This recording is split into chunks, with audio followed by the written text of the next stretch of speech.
नमस्कार दोस्तों, गुरुकुल में आपका स्वागत है। हम आशा करते हैं आप लोग बेहतर होंगे और बेहतरीन काम कर रहे होंगे। लास्ट के 3 लेक्चर्स में हमने समझा है जियोग्राफी के बारे में और अब हम देखेंगे विश्व भूगोल अर्थात वर्ल्ड जियोग्राफी के बारे में। तो सबसे पहले हम शुरुआत करते हैं ब्रह्मांड से। ब्रह्मांड आकाश गंगाओं का अनंत समूह अर्थात जिसमें अनंत आकाश गंगाएं हैं उसको हम ब्रह्मांड कहते हैं, जिसकी उत्पत्ति के लगभग 13.6 अरब वर्ष हो चुके हैं और इसका निरंतर विस्तार हो रहा है। इसकी उत्पत्ति के बारे में बहुत सारे सिद्धांत हैं, लेकिन जो सर्वमान्य सिद्धांत है जिसको ज़्यादातर मान्यता दी जाती है वह है महाविस्फोट का सिद्धांत। यह सर्वमान्य सिद्धांत है। इसके प्रतिपादक हैं जार्ज लेबेंतेयर। आकाश गंगा अनेक प्रकार की होती हैं और यह अनेक प्रकार की हैं और जिनको हम तारों का विशाल समूह कहते हैं। प्रत्येक आकाश गंगा में लगभग 100 अरब तारे होते हैं। 100 अरब तारे कैसे? जैसे कि हमारा सूर्य है, इसी तरह के 100 अरब तारे होते हैं लगभग प्रत्येक आकाश गंगा में।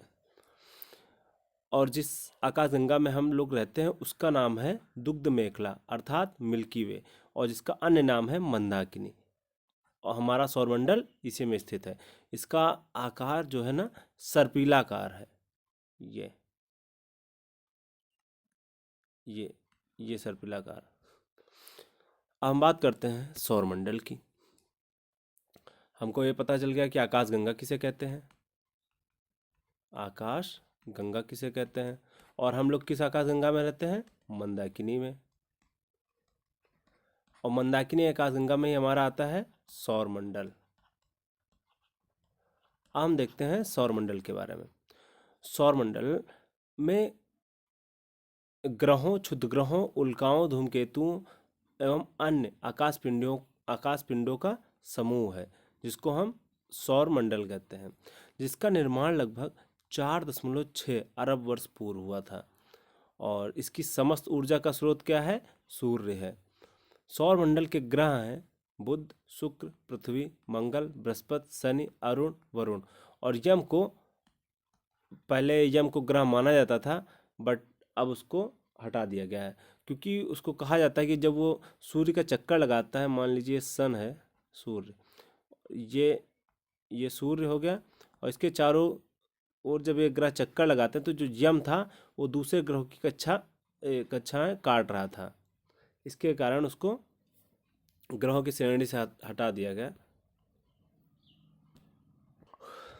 ग्रहों का वर्गीकरण 2 भागों में किया गया है। पहला आंतरिक, जिनको हम धात्विक या फिर पार्थिव ग्रह भी कहते हैं। दूसरे होते हैं बाह्य, जिनको गैसीय या जोवियन ग्रह भी कहते हैं। आंतरिक ग्रह वो ग्रह होते हैं जो, पहले देखते हैं कौन कौन से ग्रह हैं फिर हम बताते हैं। बुध, शुक्र, पृथ्वी, मंगल, ये हो गए आंतरिक ग्रह। और बाह्य ग्रह कौन कौन से हैं? बृहस्पति, शनि, अरुण और वरुण। आंतरिक ग्रह और बाह्य ग्रह, इनको धात्विक ग्रह क्यों कहा गया और इनको गैसीय ग्रह क्यों कहा गया? मान लीजिए ये सन है, ये सूर्य है, ठीक है, ये सूर्य है। इसके चारों ओर ये सभी ग्रह मान लेते हैं चक्कर लगाते हैं इस पथ में। ये इसका पथ हो गया, ये इसका पथ हो गया। इसी तरह इन सभी ग्रहों का ये पथ है, ठीक है। तो जो ग्रह सूर्य के निकट थे उनके क्या होगा? यहाँ पे सौर ज्वालाएं यहाँ से निकलती हैं। यहाँ से क्या निकलती हैं? सौर ज्वालाएं। तो यहाँ पे जो गैसीय अणु थे वो लगभग लगभग जल गए, और फिर बचा क्या? यहाँ पे धातुएं बची, धातुएं बनी, या फिर वो गैसें बची जो इन ग्रहों के गुरुत्वाकर्षण बल के कारण एक क्षेत्र के अंदर ही रह पाई, वो गैसें बची। और जो बाह्य ग्रह थे उनमें क्या हुआ कि वो अभी भी सूर्य की रोशनी उन पे वहाँ तक इतनी अधिक या फिर इतनी ज़्यादा नहीं पहुँच पाती है कि वहाँ के ग्रहों की जो ये गैसें हैं वो नष्ट हो जाएं या फिर जल जाएं। तो इन कारण वो ग्रह अभी भी क्या है? गैसीय ग्रह होते हैं।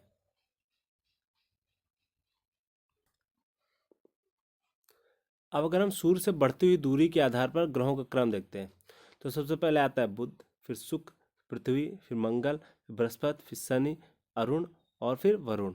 और अगर आकार के बारे में हम बात करते हैं, सबसे बड़ा ग्रह है बृहस्पति, फिर उसके बाद है शनि, फिर है वरुण, और फिर है अरुण, फिर पृथ्वी, फिर शुक्र, फिर मंगल, फिर बुध। अब हमने ग्रहों की बात कर ली। अब हम आते हैं पृथ्वी के बारे में। पृथ्वी हमारा ग्रह है ये, जिस पे हम लोग रहते हैं। तो इसके जैसे मान लो अभी हम लोग पूछते हैं कितना टाइम हुआ, तो टाइम के लिए हम लोग बता देते हैं कि जैसे मान लीजिए 9:10 हुआ है, 9:10 हुआ, तो हम लोगों ने यहाँ पे पहले घंटे बताए और फिर इधर मिनट बताए।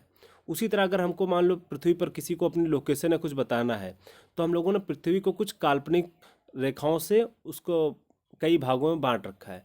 जैसे जो अच्छी रेखा है, ये जो पड़ी हुई रेखाएं हैं इनको कहते हैं अक्षांश, और जो ये खड़ी हुई रेखाएं हैं इनको कहते हैं देशांतर।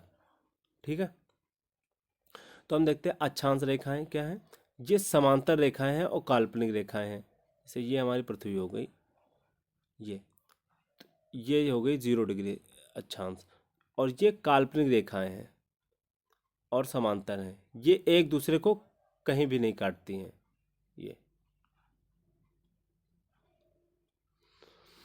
और ये कुल अक्षांश रेखाओं की संख्या कितनी है, 179 है। विषुवत वृत्त से किसी केंद्र को, पृथ्वी के केंद्र से कोणीय दूरी को अक्षांश कहते हैं, और दो अक्षांशों के मध्य की दूरी होती है 111 किलोमीटर। इनका निर्धारण कैसे करते हैं, ये पृथ्वी हो गई अगर मान लो, तो इसको हम पृथ्वी का केंद्र मान लेते हैं अगर, तो हम यहाँ पे बात कर रहे हैं, मान लो ये 5 डिग्री है, तो एक ऐसे एक कोण बनाएंगे, फिर ये ऐसे कोण बनाएंगे, यहाँ भी 5 डिग्री का हो गया। अब अगर ये इन दोनों को जो रेखा मिला रही है, ये इसको कहते हैं 5 डिग्री अक्षांशीय रेखा, और दो रेखाओं के मध्य की दूरी 111 किलोमीटर है। अब हम बात करते हैं पृथ्वी के ताप कटिबंध। कटिबंध मतलब होता है बेल्ट, बेल्ट।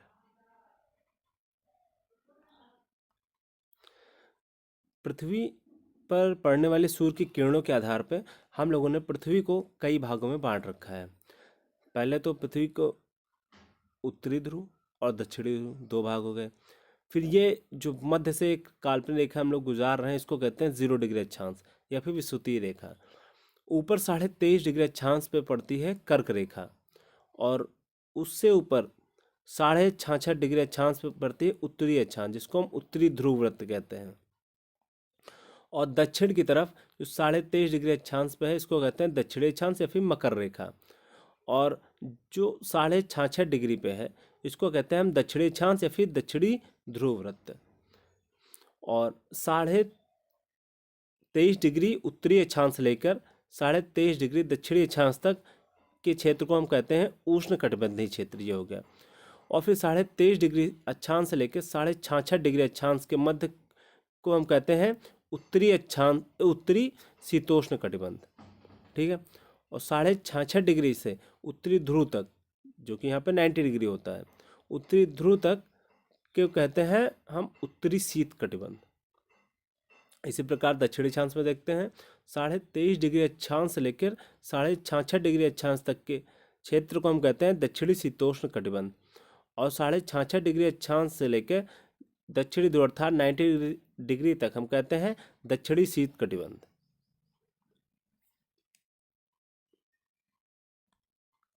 अब हम देखते हैं देशांतर रेखाएं क्या होती हैं। अभी हम लोगों ने बात की कि मान लीजिए अगर ये हमारी पृथ्वी है, ये तो सॉरी ये हमारी मान लीजिए पृथ्वी है, तो इसमें जो ये खड़ी रेखाएं हैं, ये